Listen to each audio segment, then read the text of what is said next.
Tisti, ki me poznate, veste, da imam zelo rad pivo. Zakaj to razlagam?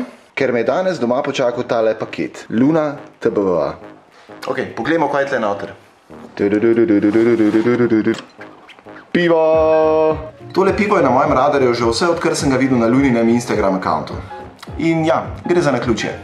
Gre pa tule za nepasterizirano laško pivo, kar pomeni, da ni šlo skozi proces pasterizacije, segrevanja tam nekje na 60 stopinj Celzija.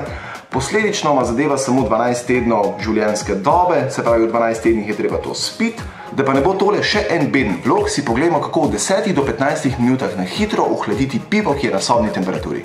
Vse, kar za to rabiš, je kuhinjska brisačka, voda in zmrzovalnik. Krpo najprej namočiš, jo viješ okrog piva in daš v zmrzovalnik za 10 do 15 minut.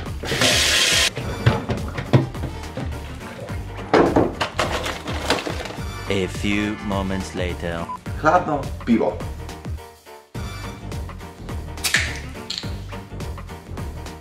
Moram reči, da mi je zelo všeč tale retro steklenica, predvsem je pa všeč tale sitotisk, da v bistvu ni prav etikete gor, ampak je tisk direktno na steklenico. Pa probimo. Zelo všečno.